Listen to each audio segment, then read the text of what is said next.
I see dead people. Got a real taste. Why is he around? Certified lover boy, certified pedestal. God, fuck him up. I'ma do myself. Why you calling like a bitch, ain't you? Trying to strike a chord, and it's probably. With the latest exposure of Dr. Disrespect as a pedophile, I decided to talk about this shit. Like, why the fuck are so many celebrities pedophiles? We are halfway through 2024 and we already had some of the biggest pedo accusations out there. And confirmations of those allegations. Starting of the year, the bombshell called Epstein Island list got exposed. And holy shit, names on that list were surprising. Bill Clinton, 42nd President of USA, Prince Andrew, member of British royal family, Stephen Hawking, one of the greatest theoretical physicists ever, Michael Jackson, biggest artist of all time. All those names were exposed on Epstein Island list. So let's start one by one. Well, 2 for 1. Number 1 plus number 2. Bill Clinton and Prince Andrew. The reason why I placed these two together is because Sarah Ransom, one of the witnesses in lawsuit, claims Jeffrey Epstein had sex tapes of both men on the island. Even though the accusations were retracked, we can still believe there is some truth in all that. Now, let's talk about how former President of the United States and member of British royal family are fucking pedophiles. Bill Clinton, former President of United States, pedophile. Unbelievable. His presidency amendment was from 1993 until 2001. Even though his presidency is voted by people as one of the best in history, his legacy should be as what he really is. Same as Prince Andrew. Dude served in the Royal Navy as helicopter pilot and instructor and as a captain of warship. How fucking cool is that? But fuck that when after shit like that you decide to go on an island full of kids just to fuck them. Fucking disgusting. And once again, I'm saying Prince Andrew. Dude was Dork of York, British royal family. Thankfully, after the list got exposed and after his interview in 2019, he had to step down from public duty and resign from all public roles. Number 3, Stephen Hawking. Now, I'll never be fucking able to understand how that happened. The dude, who is supposed to be one of the smartest people in the history of this mankind, was up on an island to have sex with kids. First of all, who the fuck even let that vegetable on the plane to the island? And second of all, how the fuck did he even have sex? People probably had to help him do it, which makes it even more disgusting as if already it wasn't enough. Moving on from the Epstein's Island, in April of 2020 another bombshell dropped, documentary called Quiet on the Set. Quiet on the Set was 5-episode series exposing Dan Schneider and other people who work with him as abusers and child predators. In summary of all 5 episodes, Dan and his crew reportedly abused, humiliated and gave HD parodies to the show's female writers. The show also exposed Dan not only as a pedophile but also as a feet lover. Yeah, that sounds funny, but when you look into it, in many of the shows he produced there are so many hints of it. We can play games. You can rub my feet. We can sing. Can't believe I'm doing this.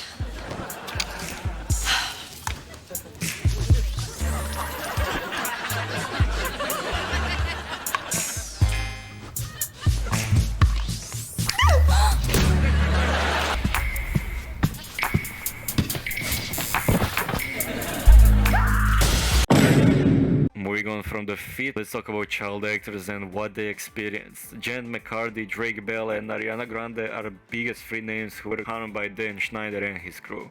Even though Jen McCarthy wasn't on the show, it's still worth a mention. Not personally knowing Janet, but rather through interviews and her books. She didn't get involved cause she already mentioned it 100 times. But only when the show dropped it was acknowledged. She was probably contacted but knew that she wasn't the only one. Dan has done that too and wanted others to be heard. Ariana Grande, star of both Victorious and Sam and Cat, both directed by Dan Schneider, also wasn't part of the Quiet on the Set. But her publicity was so big, people found shit on their own. I'm gonna say 3 sentences that I bet not one person has ever said before. And because your uvula is that swingy thing in the back of your throat right here. I'm soaking wet! Because the ocean is even more wet than even the wettest person in the world. Have you ever tried to get your whole big toe in your mouth? Check this out.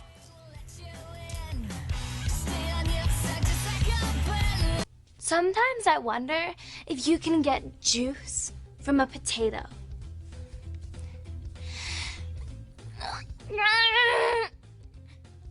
Ew. Come on, give up the juice. In a recent interview, Ariana stated, My relationship to it has and is currently and has been changing, and I'm reprocessing a lot of what the experience was like. You know, I think that the environment needs to be made safer if kids are going to be acting, and I think there should be therapists. I think there should be parents allowed to be wherever they want to be. People don't have the support that they need to get through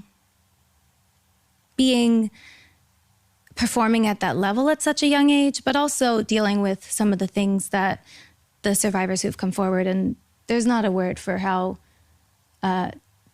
devastating that. Speaking specifically about our show, I think that was something that we were convinced was like the cool thing about us, is that like we pushed the envelope with our humor, and the innuendos were like, we were told and convinced as well that it was like the cool differentiation. And I don't know, I think it just all happened so quickly, and now looking back on some of the clips, I'm like, that's damn, like really? Yeah. And like if my daughter, you know, sorry to, you know, I just, you think about it, it's like if I had a daughter, it's like, and yeah, all that shit is true. I mean, unfortunately, she knows it from the first hand. And now on to the one that was in quiet on the set, Drake Bell. Most of you probably know Drake from series Drake and Josh. But if you didn't watch the show, you probably didn't know that Drake was one of the victims on the set. Brian Perk was former actor and producer of the Nickelodeon, but shortly after transitioning into producer role, he was arrested in 2003 for having inappropriate contact with Drake Bell, who was at the time 14 years old. He was sentenced to 16 months in jail, but 21 years later Drake decided to finally, for the first time, tell his story. To make it short and quick, Drake talked about Brian dividing his parents. And my mom and my dad had a very tumultuous relationship. They did not get along, and I think Brian saw that. So Brian really started getting into my mom's mind and telling her the same things he was telling me. He found an attorney to find out about Drake's financial situation. But it was like an army against my dad. After that, Drake had stayed at his mom for about a week, and then I got a phone call from his mom saying, Drake doesn't want you to be his manager anymore. Sexually abusing him. I was sleeping on the couch where I would usually sleep, and I woke up to him. I just opened my eyes, I woke up, and he was sexually assaulting me.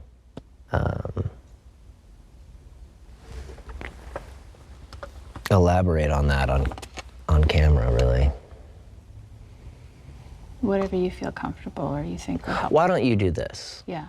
Why don't you think of the worst stuff that someone could do to somebody as a sexual assault, and that'll answer your question. Constant phone calls that he made. And Brian's calling my cell phone nonstop. I was just ignoring it. Well, he started calling my girlfriend's house non-stop. I mean, over and over and over and over. Finally, her mom answered and brought it to me. And he's like, what are you doing? We had plans. People are watching me on the phone, so I just played it off as like, I must have made double plans, but I'm gonna hang here tonight. And he got really upset, and I hung up the phone, and he started calling back and calling back. My girlfriend's mom said, "Hey Drake, can I talk to you in the kitchen for a second?" She shuts the door behind me, so it's just the two of us. She's like, "What's going on?" And I go, "Oh yeah, Brian, we had plans." She goes, No. A 40-something-year-old man does not call my daughter's boyfriend like that.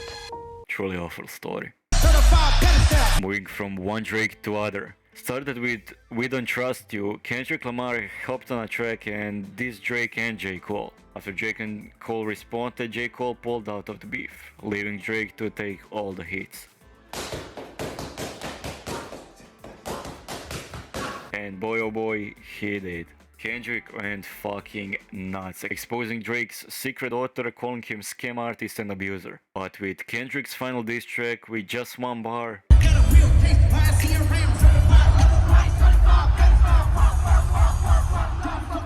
Drake's reputation took a hit. Not a messy one, cause I mean it's still fucking Drake, but enough to make some people look at him differently and stop listening to his music. Drake shortly after ended beef, so no more actions and no more exposure was taken.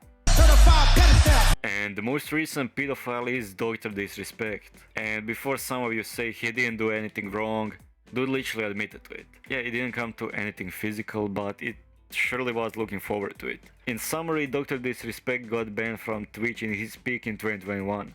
Without any public explanation. But a few days ago, one of the former Twitch employees said on Twitter that the reason for his banning was communicating with a minor in a Twitch whisper chat. Dr. Disrespect tweeted some bullshit that people didn't buy, and then finally, after some backlash, confirmed that allegations were true. Finished his tweet like a super villain saying he will be back. And as Moist Critical pointed out, when he does, he will still have massive audience, despite his wrongdoing. Now, after all that shit happened in just past 6 months, I just have one question. What the fuck is wrong with people? Presidents, scientists, royalty, artists, producers, streamers, YouTubers, people with kids and wives. How the fuck do you have a loving wife, and even worse, your own kids, and do something like that? I say innocent until proven guilty, but when proven guilty for shit like this, straight to the lifetime jail. 2 more words, fuck them.